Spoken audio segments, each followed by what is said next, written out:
Hello மக்களே! Welcome back to our channel. நான் உங்க திருச்சி பையன். நான் உங்க மதுரை பொண்ணு. இந்தியா, பாகிஸ்தான் பார்டர் கோடு போல வீட்டுக்குள்ள இருந்த கோடு இனி இல்லங்க. இனிமேலாவது நம்ம ஆளுங்க சுவாரஸ்யமா விளையாடுவாங்களா? இல்ல வெட்டி பஞ்சாயத்து தானான்னு சத்தியமா தெரியல. டே 49 எபிசோட் என்னாச்சு? வாங்க வீடியோக்குள்ள போலாம்.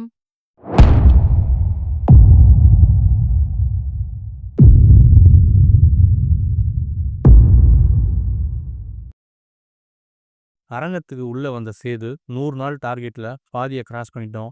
இதுவரைக்கும் யாரு ஒழுங்கா விளையாடுனாங்க, இல்ல யாரு ஒழுங்கா விளையாடல, சும்மா இருந்தாங்க அப்படின்னு அவங்க கிட்டயே விசாரிப்போம் அப்படின்னு உள்ள போனாரு. இது 50வது எபிசோட். எல்லாருக்கும் வாழ்த்துக்கள் சொன்னாரு. அது மட்டும் இல்ல, ராணாவோட பர்த்டே இன்னைக்கு. அவருக்கும் விஷ் பண்ணாரு. லாஸ்ட் 7 வீக்ஸ் பெர்ஃபார்மன்ஸ் வச்சு விஷால் அண்ட் ஜெஃப்ரி 2 பேரும் ஒரு பாட்டு ரெடி பண்ணியிருந்தாங்க. நல்லாவே இருந்துச்சு. டாஸ்க கொடுத்தா அழுவுது கன்ஃபெஷன் ரூமுக்குள்ள பொய்யா புழுவுது டாஸ்க கொடுத்தா அழுவுது கன்ஃபெஷன் ரூமுக்குள்ள பொய்யா புழுவுது. நெக்ஸ்ட் ஒரு டாஸ்க். யாரோட கேம் இந்த டேயோட முடிஞ்சு போச்சு, இந்த டேக்கு அப்புறம் இவங்க கேமே விளையாடலங்க, சும்மா தாங்க இருங்க அப்படின்னு ஒருத்தர் சூஸ் பண்ணி சுவாரஸ்யமா இல்லை அப்படிங்கிறத எல்லாரும் முன்னாடி குறிப்பிட்டு சொல்லணும்னு சொன்னாரு. வர்ஷினி தாங்க கேம் வந்து 7 நாளில் முடிஞ்சு போச்சு, அதுக்கப்புறம் அவங்கள்ட்ட பெருசாக ஒன்றும் இல்லைன்னு தீபக் இந்த கேமை ஆரம்பிச்சு வச்சாரு. 2 வாரத்துக்கு அப்புறம் சௌந்தர்யா ஆட்டம் போர். ஆனா ஏன் இன்னும் இப்படி கன்டின்யூ ஆகுறாங்கன்னு தெரியல அப்படின்னு மஞ்சரி சொல்ல, சௌந்தர்யா பின்னாடி முணுமுணுத்துட்டு இருந்தாங்க. என்ன கேட்டா ஓரளவுக்கு ஏதோ கன்டென்ட் தர்றது சௌந்தர்யா தாங்க கம்பேர் டு மஞ்சரி. இந்த டாஸ்கில் முத்து தாங்க கரெக்டாக ஆன்சர் சொன்னாப்புல. சம்மந்தி பிரச்சனைக்கு அப்புறம் அன்சிதா ஆளையே காணோம் அப்படின்னாரு. அர்ணவ் போன பிறகு அன்சிதா கொஞ்சம் டவுன் தான். வர்ஷினி கேள்வியை சரியாக புரிஞ்சுக்காம ஆன்சர் பண்ண, என்னம்மா நீங்கள் எப்படி பண்ணுறீங்களேம்மான்னு மனுஷன் வழக்கம் போல் கூட்டத்தை பார்த்து சிரிச்சாரு. எண்ட் ஆஃப் மீ டாஸ்க் அதிக பேர் வந்தது ரஞ்சித், ஹன்ஷிதா, தர்ஷிகா.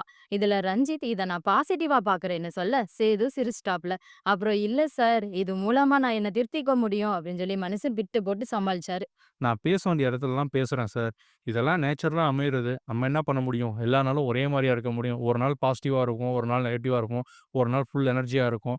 அப்படி இப்படின்னு சொல்லி அன்சிகாவும், தர்சிகாவும் மாத்தி மாத்தி பதில் சொல்ல, நம்ம விஷாலோ எல்லாரும் நான் காமெடி வச்சு காலம் தள்ளுறேன்னு சொல்றாங்க. ஆக்சுவலி அதுதான் என்னோட இயல்பு அப்படின்னு ஸ்டேட்மெண்ட் குடுக்க, நீங்க உங்கள மாத்திக்கணும். உங்கள செல்ஃப் அனலைஸ் பண்ணுங்க. இப்போதைக்கு நீங்க சேஃப் அப்படின்னு சேது விஷால் பார்த்து சொன்னாரு. எங்களோட பாயிண்ட் ஆஃப் வியூல பசங்க டீம்ல ரஞ்சித், ராயன், ராணவ், அப்புறம் சிவகுமார். கேர்ள்ஸ் டீம்ல அன்ஷிதா, தர்ஷிகா, பவித்ரா. இவங்கெல்லாம் சும்மா மிக்சர் சாப்பிடுற மாதிரி தாங்க இருக்கு. ஆனந்தி முன்ன பாயிண்டா பேசுவாங்க. இப்போ மஞ்சரி வந்த பின்னாடி அம்மனி ஆஃப் ஆயிட்டாங்க. தர்ஷிகா என்னமோ லவ் ட்ராமா பண்ணி காலத்தை ஓட்டிலாம் பார்த்துட்டு இருக்காங்க. பட் ஆடியன்ஸ் ஒன்றும் முட்டாள் இல்ல ஈஸியா கப்ப தூக்கி கொடுத்துறதுக்கு.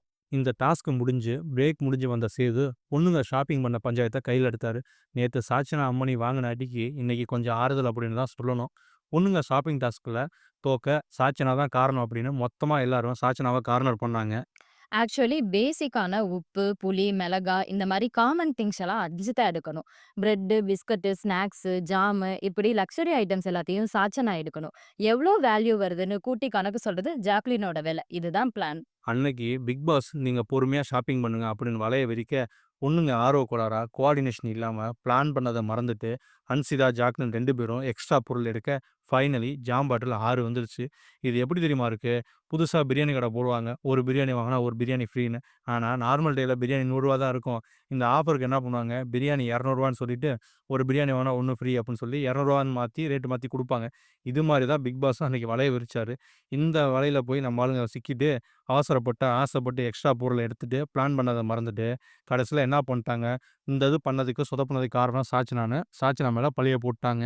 பசங்க சைடு விஷால், தீபக் ஸ்நாக்ஸ் எடுக்க அலோ பண்ணல. வெறும் அரிசி பருப்ப மட்டும் தான் எடுத்தாருன்னு சொல்ல, தீபக் உடனே நான் அரிசிய நெறைய எடுக்கவுடன் எல்லாரும் திருப்தியா சாப்பிட முடிஞ்சது. வெறும் மிச்சர் முறுக்கு சாப்பிட்டா பசியாறுமான்னு கேட்க, பசங்க எல்லாரும் ஆஃப் ஆயிட்டாங்க. நெக்ஸ்ட் கேள்வி, ராஜா ராணி டாஸ்க்ல ராஜா ராணி கேரக்டர் பண்ணவங்க 2 பேரும் என்ன பண்ணாங்க? அவங்க ஒழுங்கா பண்ணாங்களா? அப்படின்னு சேது கேட்க, உண்மைய சொல்லணும்னா ராஜா ராணி 2 பேரும் டம்மியா தான் இருந்தாங்க. 2 சைடுமே ராஜா ராணி பேசக்கூடாது.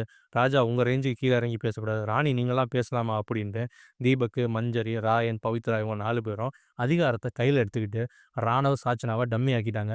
இவங்களும் நம்ம ராஜா, ராணி அப்படின்னு கெத்தா ஒண்ணுமே பண்ணாம வேடிக்கை பார்த்துட்டு தான் இருந்தாங்க. ராணவ் சமாளிச்சாப்புல, "இல்ல சார் நான் அது பண்ணேன் சார், இது பண்ணேன் சார், இது பண்ண ட்ரை பண்ணேன் சார்" அப்படின்னு சொல்ல, சேது ஏத்துக்கிற மாதிரி இல்ல. பட் சாச்சனா நேத்து அடி வாங்குவோம், ஆகா நம்ம வாய விட்டு வாங்கி கட்டிக்க வேணாம் அப்படின்னு சொல்லிட்டு, "ஆமா சார் நான் ராணி டாஸ்க்ல சரியா பண்ணல, தப்பு என் மேல தான்" அப்படின்னு பம்மிடுச்சு. இடையில மேடம் சிரிச்சுக்கிட்டே பதில் சொல்ல, சேது கடுப்பாயிட்டாப்புல. சேது ரோஸ்டிங் டாஸ்க் பத்தி பேச ஆரம்பிச்சாரு. "இது பத்தி பேசுறதே வேஸ்ட்டு. நீங்க எல்லாரும் வன்மத்த தான் கக்குனீங்க" அப்படின்னு மனுஷன் மேற்கொண்டு பேசாம அவாய்ட் பண்ணிட்டாரு. நெக்ஸ்ட்டு யார் யார் சேவ்டுன்னு இடையில சேது அப்பப்போ சொல்லிட்டே வர, கடைசியா ஆனந்தி, ராயன், வர்ஷினி, தர்ஷிகா இவங்க 4 பேர் மட்டும் தான் பெண்டிங்கு. இதில யார் எலிமினேட் ஆக போறாங்கன்னு கண்டுபிடிக்கிறதுக்காக கார்டன் ஏரியால ஒரு செட்டப் வச்சிருந்தாங்க. உண்மையிலுமே ஆர்ட் டிபார்ட்மெண்ட் செம்மையா பண்ணியிருந்தாங்கன்னு தான் சொல்லணும். வாலு, கேடயம் அப்படின்னு சொல்லி ஒரு செட்டப் வச்சிருந்தாங்க. இதில ஒவ்வொருத்தரும் ஒவ்வொரு திங்ஸ் எடுத்தாங்க. இதில வால வந்து பார்த்தீங்கன்னா, வர்ஷினி எடுத்து உருவ அந்த வால் வந்து ரெட் கலர் வந்துச்சு. ரெட் கலர் வரும்போதே கணிச்சுட்டாங்க. அம்மனி தான் எலிமினேட் ஆக போறாங்கன்னு. ஸோ வர்ஷினி எலிமினேட் ஆயிட்டாங்க. தர்ஷிகா எஸ்கேப் ஆயிட்டோம்னு ஆனந்த கண்ணீர் விட, "இதான்டா சான்ஸ்" அப்படின்னு விஷால் ரொமான்ஸ் பண்ணிட்டு இருந்தாரு. எவிக்ட் ஆனதுக்கு ஃபீல் பண்ண வர்ஷினி கொஞ்ச நேரம் கழிச்சு ஸ்போர்ட்டிவா எடுத்துக்கிட்டாங்க. மேடம் அருணுக்கு கிஃப்ட் கொடுக்க, "நான் வெளியில வந்து வாங்கிக்கிறேன்னு" திருப்பி குடுத்துட்டாரு. சேதுகிட்டயும் பாசிட்டிவா வர்ஷினி பேசிட்டு கிளம்ப, ஒரு 50 நாள் ஆச்சு. ஓகே. புதுசா ஒரு விஷயத்த ட்ரை பண்ணுவோமா? ஸ்டார்ட் பண்ணுவோமா? அது என்னன்னு பிக் பாஸ் சொல்லுவாருன்னு சேது சஸ்பென்ஸ் வைக்க, நம்ம ஜாக்லின் உடனே, "சார் பிக் பாஸ்ட்ட சொல்லி பர்கர் சார்" அப்புட்ன்னு கேட்க, "ஏம்மா நாங்க என்ன ஜொமேட்டோ ஆளுங்களாம்மான்னு" கலாய்ச்சிட்டு இருந்தாரு. ஃபைனலி கார்டன் ஏரியால ஒரு பாக்ஸ் இருக்கு. பிரிச்சு பாருங்கன்னு சொல்ல, எல்லாருக்கும் ஷாக்கு. என்னவா இருக்கும்? ஒயில் காலெண்டர்ல யாராவது வந்திருப்பாங்களோ? அப்படின்னு யோசிக்க ஆரம்பிக்க, பாக்ஸ பிரிச்சா உள்ள பார்த்தா சிங்கம் சிங்கிளா தான் வரும் அப்படின்னு டயலாக் இருந்துச்சு. நம்ம ஆளுங்க மறுபடியும் கன்ஃப்யூஸ் ஆயிட்டாங்க. வீட்ட யாராவது கவனிச்சீங்களா? கோடு இல்ல அப்படின்னு சொல்ல, ஆமா சார் மறந்துட்டோம் அப்படின்னு நம்ம ஆளுங்க சொல்லிட்டு இருந்தாங்க. ஒரு வழியா கோட எடுத்தாச்சுங்க. இனி என் டீமு, உன் டீமு, பாய்ஸ் டீம்ல இவர ஏன் சொல்றீங்க? கேர்ல்ஸ் டீம்ல அவங்க ஏன் சொல்றீங்க? அப்படின்னு டீமா விளையாடுறேன்னு சொல்லி ஒருத்தர் எஸ்கேப் ஆயி மிக்சர் சாப்பிட்டுட்டு இருக்க முடியாது. இனிமே ஒவ்வொருத்தரும் இண்டிவிஜுவலா தான் விளையாண்டாகணும். அப்ப இண்டிவிஜுவல் பெர்ஃபார்மன்ஸ் தெரிய ஆரம்பிக்கும். இனிமே என்ன ஆகுதுன்னு பொறுத்திருந்து பார்ப்போம். இனிமேலாவது இவனுங்க ஒழுங்கா விளையாடுறானுங்களா? இல்ல மறுபடியும் கூட்டு சேர்ந்துக்கிட்டு பஞ்சாயத்து ஆரம்பிக்க போறாங்களான்னு தெரியல. பொறுத்திருந்து பார்ப்போம். இந்த வீடியோ உங்களுக்கு பிடிச்சிருந்தா லைக் பண்ணுங்க, கமெண்ட் பண்ணுங்க, ஷேர் பண்ணுங்க. இது போல பிக் பாஸ் ரிவ்யூக்கு மறக்காம எங்க சேனல சப்ஸ்கிரைப் பண்ணுங்க. பக்கத்துல இருக்க பெல் ஐகான கிளிக் பண்ணுங்க. அப்பதான் நாங்க போடுற வீடியோ உங்களுக்கு உடனுக்குடன் நோட்டிஃபிகேஷன்ல வரும். நன்றி, வணக்கம்.